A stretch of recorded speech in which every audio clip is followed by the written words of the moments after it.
할렐루야. 오늘의 설교 제목은 아름다운 인생, 이렇게 우리가 제목을 붙여봤습니다. 성경 말씀은 마태복음 16장 21절에서부터 28절입니다. 인생길을 예수님께서 이제 비유하실 때에 첫날에는 고난을 받고 그 다음에 죽임을 당하는 것을 이제 비유하시고, 그 다음에 3일에는 살아나야 할 것을 말씀해 주셨습니다. 마태복음 16장 21절입니다. 예수님께서 장로들과 대제사장들과 서기관들에게 많은 고난을 받고, 그 다음에 죽임을 당하고, 첫날에는 고난을 받고, 또 두 번째 날은 죽음 속에 있고, 세 번째 날은 부활의 역사가 일어나는 것을 우리가 볼 수가 있습니다. 인생은 애굽 생활에 비유하는데, 그것을 쇠풀무에서 인생을 겪어야 된다, 이렇게 예레미야서 11장 4절에 보면 하나님께서 이스라엘 조상들을 쇠풀무 애굽에서 구원하여 내셨다 하는 말씀이 있습니다. 그 애굽에서 구원했던 날에 너희는 나의 목소리를 청종하고 나의 모든 명령을 좇아 행하라. 그리하면 너희는 내 백성이 되겠고 나는 너희 하나님이 되리라. 그러나 이 애굽 생활이 쇠풀무라는 것은 불시험을 당하고 있다는 뜻입니다. 애굽에서 노예 생활을 할 때에도 이스라엘 백성들이 그 압박과 서름에서 신음하는 고통을 하고 기도했을 때 그 기도가 하늘에 상달되어서 하나님께서 들으시고 그 이스라엘 백성들을 쇠풀무 애굽에서 구원하여 내셨더라. 그래서 우리 인생길은 첫날에는 고난이 많이 우리들에게 주어진다 그랬습니다. 그러나 그 고난이라는 것이 이제 성경에서는 환난의 떡과 고생의 물을 우리에게 주신다 그러시는데, 자연인으로서는 하나님을 만날 수가 없습니다. 많은 사람들이 그냥 내가 좋아하는 대로, 내가 원하는 대로 이 세상을 살면 아름답게 될 줄 알고 가다가 나중에는 많은 시험에 부딪히는 것을 우리가 볼 수가 있습니다. 그래서 예수님도 마찬가지로 첫날에는 고난을 받으시는 인생의 삶을 비유하십니다. 그 다음에 예수께서 베드로에게 이르시되, 베드로가 예수님한테 그렇게 고난을 당하지 마시고 죽지 않기를 간구했습니다. 그럴 때 예수님께서 베드로에게 이 사단아 물러가라 그러셨어요. 그 사단이라는 그 정의 속에 내가 하나님의 일을 생각지 아니하고 사람의 일을 생각한다. 우리 인생의 고난은 죄 때문에 오는 것입니다. 내 자신의 죄뿐만 아니라 우리 조상 대대로 지은 죄 때문에 오는데, 죄는 고통을 가져오고 고통은 또 다른 고통을 갖다 주고, 이래서 그 고통에서 해방받을 때에 우리는 인생을 올바로 살 수가 있습니다.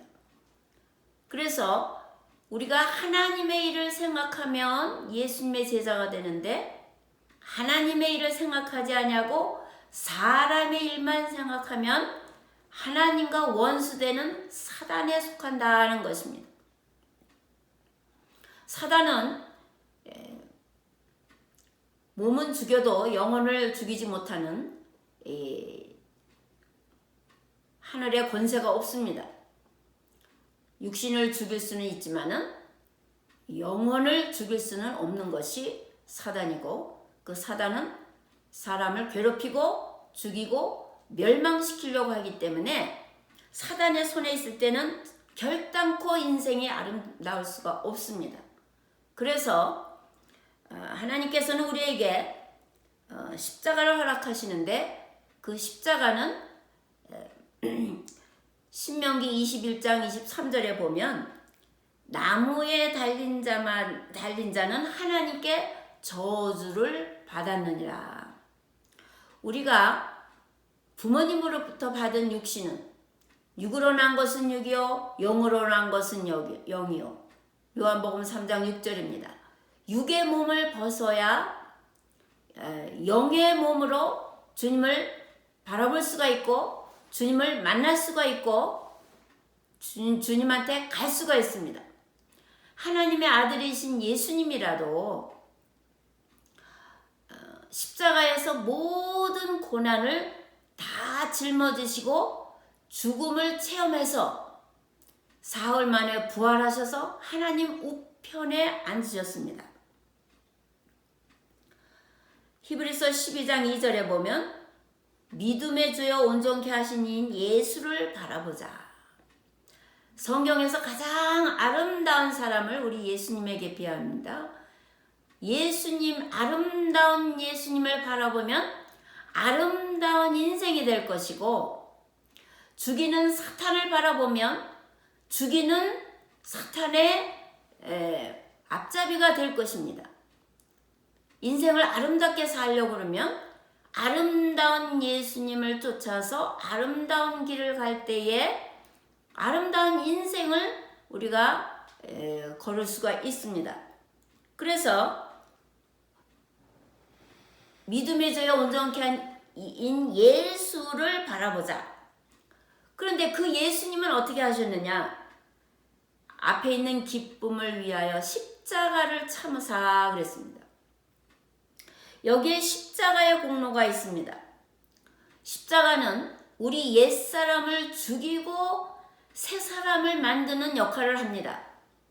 십자가에 달릴 때에는 환난과 고생이 심해가지고 불시험을 당해서 내가 죽는 것 같지만, 내가 죽는 것만큼 예수 안에 들어오면 예수의 새 생명이 나를 다스리는 줄 믿으시기를 바랍니다.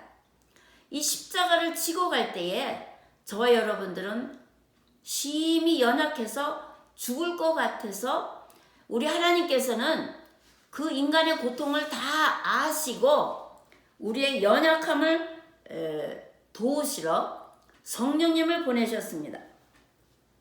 그래서 로마서 8장 26절에 보면 이와 같이 성령도 우리의 연약함을 도우시나니 우리가 마땅히 빌 바를 알지 못하나 오직 성령의 말할 수 없는 탄식으로 우리를 위하여 간구하시느니라.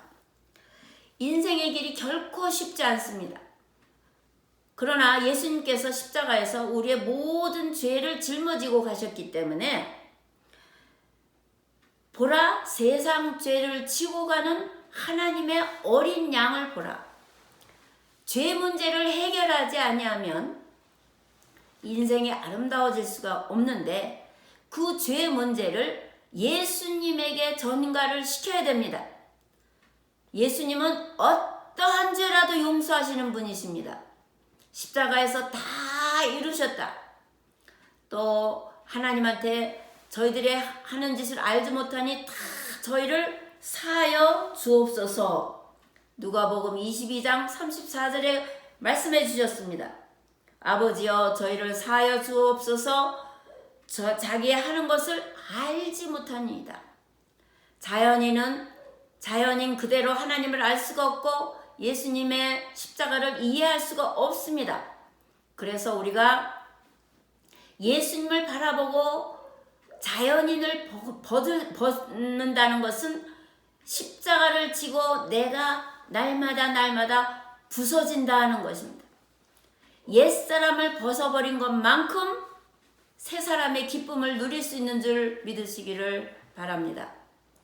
하나님의 나라는 먹고 마시는 것이 아니라 하나님의 나라는 의와 평강과 희락이 넘치는 삶, 아름다운 마음의 평화를 누릴 수가 있는 것이 천국의 생활입니다. 이것을 위해서 성령님께서 말할 수 없는 탄식으로 우리를 위해서 간구하실 뿐만 아니라 예수님도 로마서 8장 34절에 보면 그리스도 예수님도 하나님 우편에 계셔서 우리를 위하여 친히 간구하신다 그러셨습니다. 인생들이 십자가를 지고 하나님 앞에 가는 것이 심히 어렵고 하나님께서 우리의 죄 때문에 때로는 환난의 떡과 고생의 물을 먹이신다 그랬습니다. 이사야서 30장 20절입니다. 때때로 환난의 떡과 고생의 물을 주시는 것은 하나님이 우리를 진멸하려는 것이 아니라 하나님의 사랑을 깨닫고 옛사람을 벗어버리고 하늘나라의 기쁨을 맛보는 새 사람을 입기 위해서 하나님께서는 지금도 하나님 보좌 우편에서 예수님께서 기도하고 계시고 성령님도 우리의 연약함을 도우시고 우리를 위해서 간구하시는 줄 믿으시기를 바랍니다. 이렇게 해서 성령님도 간구하시고 예수님도 우리를 위해서 간구하실 때에 우리는 고통도 없고 사망도 없고 질병도 없고 가난과 저주도 없는 천국의 생활을 이 땅에서 맛볼 수 있는 줄 믿으시기를 바랍니다. 그것이 이 세상에서 천국의 생활이요 인생을 아름답게 사는 방법입니다. 이 세상에서 하나님의 일을 생각하면 예수님의 제자가 되고 하나님의 일을 생각하지 아니하고 사람의 일만 생각하면 사단에게 속하게 돼서 하나님 앞에 버림받게 되는 것입니다. 그러나 아름다운 믿음의 주에 온전케 한 예수를 바라보고 우리가 이 세상에 어렵더라도 주님을 신뢰하고 믿고 따라가면 우리 하나님께서는 우리를 인생을 아름답게 새 사람으로 빚어서 천국에 속할 수 있는 아름다운 인생으로 빚어주시는 줄 믿으시기를 바랍니다. 미리미리 환난에 대비하고 또 미리미리 고생의 물을 먹지 않으려면 예수님을 붙잡고 예수님의 말씀 따라 순종하면 우리 하나님께서는 우리에게 복을 주신다고 성경에 말씀해주고 있습니다. 시냇가에 심은 나무가 시절을 쫓아 과실을 맺으며 잎사귀가 마르지 아니함 같으니 모든 일이 다 형통하리로다 그랬습니다. 형통한다는 것은 술술 잘 풀린다는 말씀입니다. 인생이 아름답게 펼쳐진다는 뜻입니다. 하나님이 도와주시면 안 될 것도 되고 죽을 자도 살아나고 또 가난한 자도 부하게 하시고 또 새로운 창조의 역사를 일으키시기 때문에 우리 앞에 아름다운 인생이 펼쳐질 줄 믿습니다. 예수님을 붙들면 팬데믹도 물러가고 사망의 세력도 물러가고 어두움 세력도 물러가서 저와 여러분 앞에 장애물이 되는 모든 것이 물러갈 줄 믿습니다. 주님의 말씀을 붙잡고 우리가 인생의 길에 십자가를 묵묵히 지고 주님을 따라가면 예수님도 십자가를 참으사 부끄러움을 개의치 아니하시더니 하나님 보좌 우편에 앉으셨느니라. 잘 참고 십자가를 지고 가면 예수님도 하나님 보좌 우편에 앉으신 것 같이 우리도 하나님 보좌 우편에 앉으신다 그랬습니다. 하나님의 보좌의 기초는 의와 공입니다. 우리가 의롭게 또 공의를 가지고 주님의 공로를 덧입어서 주님을 바라보고 살면 우리들의 인생이 아름다운 인생으로 변화될 줄 믿습니다. 감사합니다.